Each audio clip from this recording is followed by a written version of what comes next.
ये आकाशवाणी देहरादून है। अब आप संजय सिंह से प्रादेशिक समाचार सुनिए। पहले मुख्य समाचार।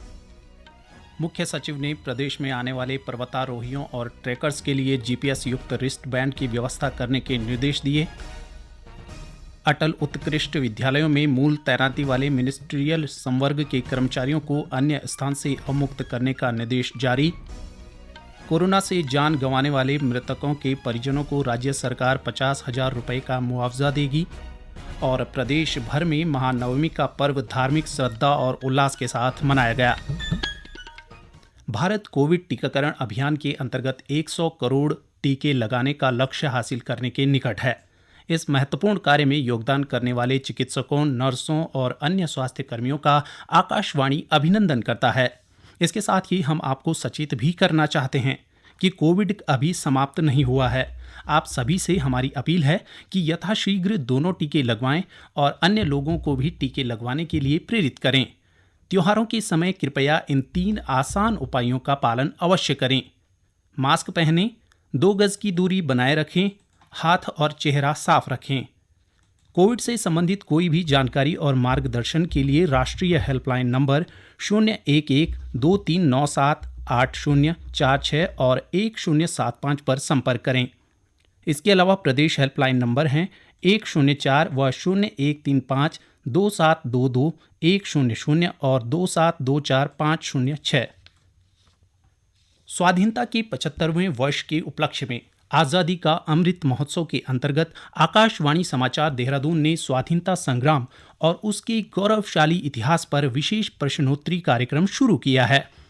इसके प्रत्येक बुधवार और बृहस्पतिवार को शाम 6:30 बजे क्षेत्रीय समाचार में शामिल किया जा रहा है।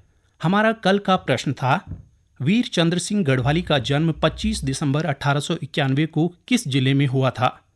प्रश्न का सही उत्तर है पौड़ी गढ़वाल। आकाशवाणी समाचार देहरादून को देशभर के साथ ही प्रदेश भर के श्रोताओं से प्रश्न के उत्तर मिले हैं। हमारे आज के भाग्यशाली विजेता हैं उत्तराखंड के टिहरी गढ़वाल से सचिन। नमस्कार, मेरा नाम सचिन वर्मा है। मैं उत्तराखंड के जिले टिहरी गढ़वाल के क्षेत्र जौनपुर से हूँ। मैं आकाशवाणी देहरादून का नियमित श्रोता हूँ और आज़ादी के अमृत महोत्सव पर प्रश्नोत्तरी प्रतियोगिता शुरू की गई है। यह बहुत अच्छी व उपयोगी है। और अब हमारा आज का प्रश्न है, यदि मुझे एक सिंह और मिल जाता तो भारत कभी का स्वतंत्र हो जाता। वीर चंद्र सिंह गढ़वाली के बारे में ये शब्द किसके थे? प्रश्न एक बार फिर सुन लें। यदि मुझे एक सिंह और मिल जाता तो भारत कभी का स्वतंत्र हो जाता। वीर चंद्र सिंह गढ़वाली के बारे में ये शब्द किसके थे? श्रोता अपने उत्तर अमृत महोत्सव क्विज ddn@gmail.com पर ईमेल अथवा मोबाइल नंबर 9837192022 पर व्हाट्सएप या मैसेज के माध्यम से भेज सकते हैं। सबसे पहले सही जवाब देने वाले श्रोता को आकाशवाणी देहरादून की ओर से प्रमाण पत्र दिया जाएगा। सफल प्रतिभागी के नाम की घोषणा अगले दिन के समाचार बुलेटिन में की जाएगी व श्रोता की प्रतिक्रिया रिकॉर्ड कर प्रसारित की जाएगी। अब समाचार विस्तार से। मुख्य सचिव डॉक्टर SS संधू ने देहरादून में पर्यटन विभाग के अधिकारियों को पर्वतारोहियों और ट्रेकर्स के लिए जीपीएस युक्त रिस्टबैंड की व्यवस्था करने के निर्देश दिए ताकि सैटेलाइट और अन्य माध्यमों से उनकी लोकेशन की जानकारी मिल सके। उन्होंने कहा कि रिस्टबैंड पर्वतारोहियों और ट्रैकर्स की लोकेशन खोजने में सहायक होगी। वे आज वरिष्ठ अधिकारियों के साथ सचिवालय में पर्यटन विभाग की समीक्षा बैठक ले रहे थे। मुख्य सचिव ने कहा कि प्रदेश में 4 धाम यात्रा के अलावा ऑफ सीजन टूरिज्म की अपार संभावनाएं हैं। उन्होंने अधिकारियों को ऐसी ऐप और वेबसाइट बनाने के निर्देश दिए जिस पर प्रदेश से जुड़ी हर जानकारी उपलब्ध हो। उन्होंने ऐप और वेबसाइट की सिटीजन फ्रेंडली और इजी टू यूज बनाने को कहा। मुख्य सचिव ने कहा कि पर्यटन स्थलों पर सभी उम्र के पर्यटकों के अनुसार सुविधाएं विकसित की जानी चाहिए। अटल उत्कृष्ट विद्यालयों में मूल तैनाती वाले मिनिस्ट्रियल संवर्ग के कर्मचारियों को अन्य स्थान से अवमुक्त करने का निर्देश जारी कर दिया गया है। माध्यमिक शिक्षा निदेशक सीमा जौनसारी ने मिनिस्ट्रियल संवर्ग कार्मिकों के लिए यह निर्देश जारी किया है।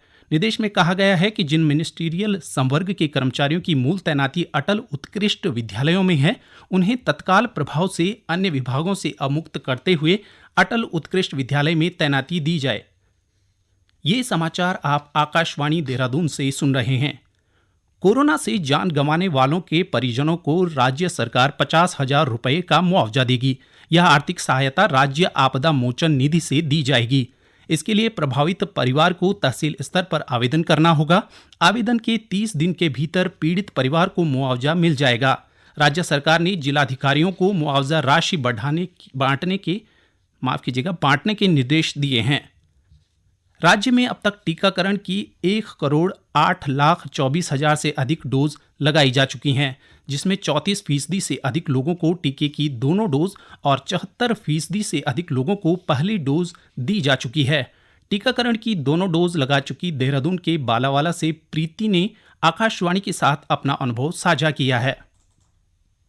नमस्ते, मेरा नाम प्रीति नेगी है और मैं देहरादून बालावाला की रहने वाली हूँ। मैंने कोरोना से सुरक्षित रहने के लिए वैक्सीन की दोनों डोज लगवा ली हैं। वैक्सीन के बाद मैं अपने आप को सुरक्षित महसूस कर रही हूँ। मेरी आप लोगों से गुजारिश है कि आप भी देश और प्रदेश को कोरोना मुक्त करने में सहयोग करें और वैक्सीन की दूसरी डोज ज़रूर लगवाएं। महानवमी का पर्व आज प्रदेश भर में धार्मिक श्रद्धा और उल्लास से मनाया गया। नवरात्र महोत्सव का 9वां दिन महानवमी के रूप में मनाया जाता है। इस दिन देवी दुर्गा की पूजा अर्चना की जाती है। यह दिन मां सिद्धिदात्री को समर्पित है। ऐसी मान्यता है कि इस दिन मां दुर्गा अपने भक्तों की मनोकामना पूरी करती है। वहीं इस मौके पर आज मुख्यमंत्री पुष्कर सिंह धामी ने मुख्यमंत्री आवास में कन्या पूजन किया और कन्याओं को भोजन कराया। वहीं महानवमी पर देहरादून के मंदिरों में श्रद्धालुओं का तांता लगा रहा। सुद्दोवाला स्थित प्राचीन सिद्धपीठ माता बाला सुंदरी मंदिर में बड़ी संख्या में भक्तों ने मां दुर्गा की पूजा अर्चना की। मंदिर समिति के महामंत्री कालू सिंह ने बताया कि मंदिर में कोरोना की गाइडलाइंस का पालन करते हुए भक्तों ने मां की पूजा संपन्न की।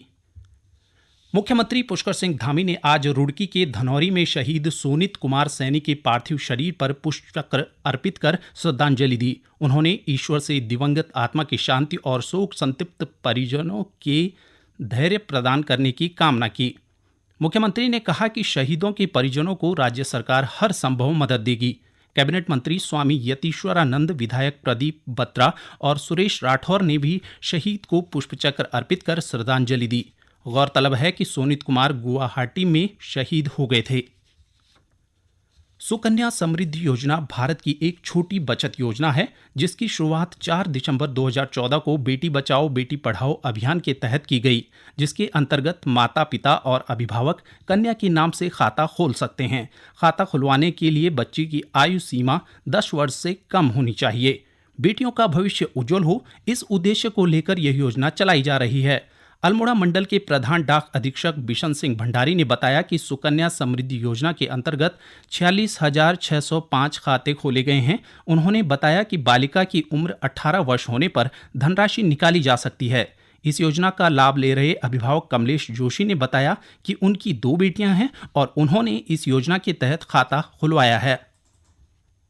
जो योजना है पोस्ट ऑफिस की कन्या समृद्धि योजना, इसमें मेरी 2 पुत्रियां हैं। मैंने इनका दोनों का इसमें खाता खोला है। ये बच्चों के भविष्य के लिए बहुत अच्छी है। इसमें छोटी छोटी रकम जमा करके बाद में बच्चे के भविष्य के लिए बहुत अच्छी धनराशि मिल जाती है, क्योंकि इसमें सरकार द्वारा ब्याज भी बहुत अच्छा दिया गया है। ये योजना बहुत अच्छी है। वहीं एक और अभिभावक पूनम लोहानी ने बताया कि बेटियों के उज्जवल भविष्य के लिए यह योजना बहुत अच्छी है। उन्होंने अपनी बेटी के लिए इस योजना के तहत खाता खोला है। भारत सरकार द्वारा जो ये सुकन्या योजना है बहुत ही अच्छी योजना है और हमारे देश की जितनी भी बालिकाएं हैं इनकी उज्जवल भविष्य के लिए ये एक अच्छी योजना है। मैं चाहती हूँ कि अधिक से अधिक संख्या में लोग इससे लाभान्वित हुए और इसका लाभ उठाएं। डाक विभाग ने 1857 के स्वतंत्रता संग्राम में राज्य के पहले क्रांतिकारी वीर योद्धा कालू सिंह महारा की स्मृति में उनके नाम पर डाक लिफाफा जारी किया है। बता दें कि केंद्र सरकार की ओर से आज़ादी की 75वीं वर्षगांठ पर आयोजित अमृत महोत्सव के तहत गुमनाम वीर सेनानियों को याद किया जा रहा है। गौरतलब है कि चंपावत के दूरस्थ क्षेत्र बिशुंग थुआ महारा से क्रांतिकारी रहे वीर सेनानी कालू सिंह महारा ने 1857 में ब्रिटिश हुकूमत के खिलाफ अकेले मोर्चा लिया और लोगों को आंदोलन के लिए प्रेरित किया। केदारनाथ धाम यात्रा के अंतिम चरण और कपाट बंदी की समय में विशिष्ट और अतिविशिष्ट व्यक्तियों के संभावित दौरे को लेकर जिला प्रशासन ने तैयारियां शुरू कर दी हैं।